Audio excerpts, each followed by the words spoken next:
that Article 884E of the Constitution is not rendered while at the same time preserving the efficacy and functionality of an election court under Article 105 of the Constitution.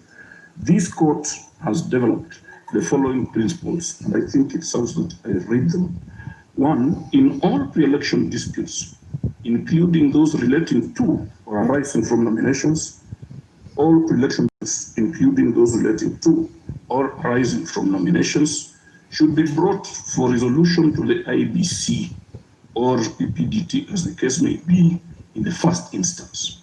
Two, where a pre-election dispute has been conclusively resolved by the IBC, PPDT, High Court, sitting as a judicial review court, or in exercise of its supervisory jurisdiction under Article 16536 of the Constitution, such dispute shall not be a ground in a petition to the election court. Three, where the IBC or PPDT has resolved a pre-election dispute, any aggrieved party may appeal the High Court, sitting as a judicial review court or in exercise of its supervisory above, shall not prevent a person from presenting the dispute for resolution to the High Court, sitting as a judicial review court or under Article 16536 of the Constitution, even after the determination of an election petition. 6.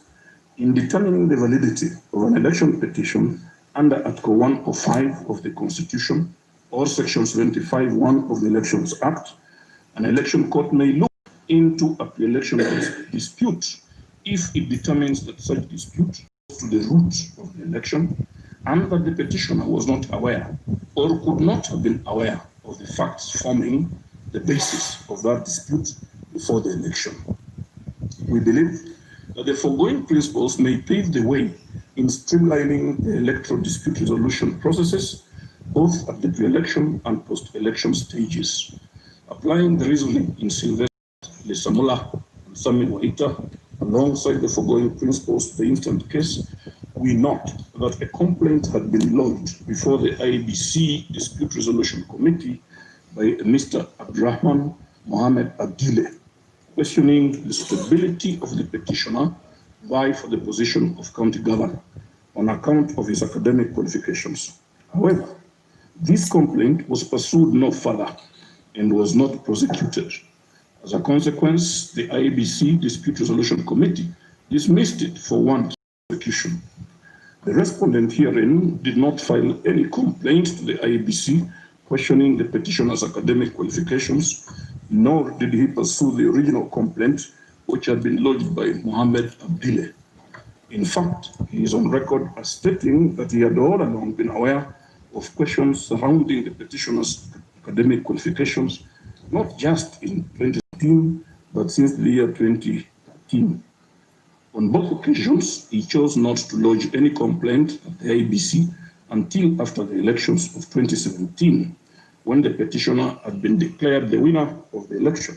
In other words, the first respondent decided to ignore or overlook the clearly established constitutional mechanisms for resolving election disputes until after he had lost the election. What are we to make of a situation where a contestant ignores the Constitution, drags an entire county through a grueling election, only to turn around and intone that his rival was not qualified to vie in the first place? Is an election court to assume jurisdiction over such a dispute in such circumstances? We think not, if we were to allow contestant or any other person to consciously incubate a dispute by passing the Constitution and originating it an election court. That would surely render Article 884E of the Constitution inoperable. For if one can originate any dispute at the election court, why bother with the IBC? The IBC in relation to election disputes would become obtuse. It is in this regard that we developed principle number 4, which we have already adverted to. In Lisamola, the question as to whether the third respondent therein was a registered voter had been determined by the IBC Dispute Resolution Committee. No appeal was preferred to the High Court. or sitting in as a judicial review court or in a supervisory capacity. And this court, in holding that the matter could not be revived at the election court, stated, to put our holding into context, therefore, there is evidence that the question whether the third respondent was a registered voter was determined by the IBC Dispute Resolution Committee, which resolved that the names refer to the same person. No appeal or judicial review proceedings were instituted to challenge that decision.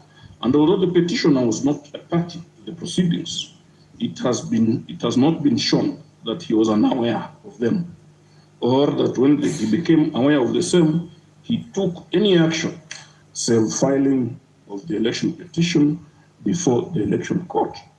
On what basis can this court now find otherwise? And we submit none. In any event, the quasi-judicial body within the IBC stands, and it has never been overturned. The election court and the Court of Appeal were bound by it, and therefore properly declined to assume jurisdiction in the matter. We see no reason to overturn the decision of the High Court. The petitioner, having been chief agent of the Jubilee Party for Laikipia East constituency, knew all along, or ought to have known, that the second respondent had quit the party and would be in the ensuing election as an independent candidate.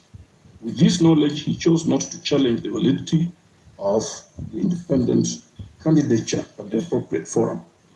It is therefore clear that the court places a premium on whether the petitioner had prior knowledge or the facts given to the pre-election dispute. In the appeal before us, one could argue that the pre-election dispute was not determined on, since it was dismissed for want of prosecution. As such, it cannot be said to fall within the ambit of Article 884E of the Constitution. Such an argument is informed by judicial decisions to the effect that a dismissal of a matter for want of prosecution does not operate as an excuse. Such a contention may hold water in ordinary civil proceedings, but not in election disputes where constitutional provisions and timelines are at play. Here, the person who lodged the complaint decided not to prosecute it for whatever reasons. The respondent not only chose not to pursue or revive the complaint, he chose not to lodge any complaint at all. So the complaint that was dismissed for want of prosecution was not his complaint. On the basis of the foregoing reasoning, we find and hold that both the election court and the Court of Appeal wrongly assumed jurisdiction in determining what was clearly a pre-election dispute regarding the academic qualifications of the Commission. However, as our principle number 5 above stipulates, a petitioner's inaction does not prevent him from presenting the dispute for resolution before the High Court, sitting as a judicial review court, or in exercise of its supervisory jurisdiction under Article 165. This principle, as read with principle number 6, means that at any time, the judicial process is never closed. It also preserves the authority of the Constitution in the event of the occurrence of certain tragedies to which our attention has been drawn. For example, what would happen if a person who is not a citizen of Kenya were to slip through the IBC vetting process and become elected MP, governor, or even president? Or what happens if a person who is not qualified as provided for by the Constitution slips through the IBC vetting process and gets elected? The answer lies in these two principles. In one instance, where the tragedy was not known, the election court assumes jurisdiction.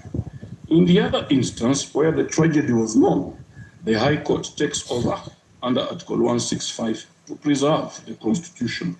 This interpretative framework is not only holistic and purposive, it is also forward-looking. After all, whatever can slip through the IBC vetting process can also slip through the election court petition processes. At the end of the day, the constitutional pre-election dispute resolution mandate of the IBC is respected, the efficacy of the election court is preserved, the authority of the Constitution is intact. Now, issue number 3, whether this court has jurisdiction to determine issues that were never addressed by the Court of Appeal. The Court of Appeal, in agreement with the election court, that the petitioner lacked the requisite academic qualifications, decided to nullify the election. On that ground alone, the court declared all the other grounds to be moot. Notwithstanding this decision by the Court of Appeal, it was urged that this court should nonetheless assume jurisdiction and determine the issues that were left unresolved by the appellate court. It is our position that in the absence of a determination by the Court of Appeal on an issue, no appeal can properly fall before the Supreme Court in exercise of its appellate jurisdiction under Article 1634 of the Constitution. And in the case of Basil Criticus, we long posed this question. In the absence of a judgment by the Court of Appeal in which constitutional issues have been converted, what would this court be sitting on appeal over? The same question obtains in the prevailing circumstances. In this regard, we are in agreement with Justice Lenaola's opinion on this question as expressed in paragraphs 203, 204, 205, 206, and 207 of his dissent. We have made certain observations as to the issue relating to evidence.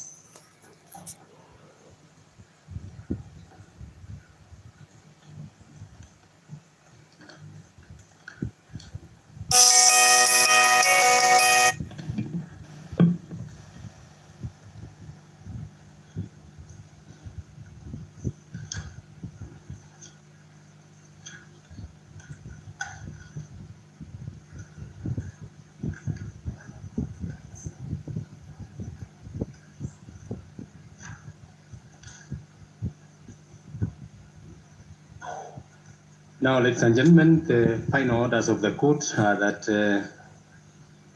it is now time to issue the consequent orders, and the first order is that the petition of appeal dated 3rd May 2018 is hereby allowed. Number 2,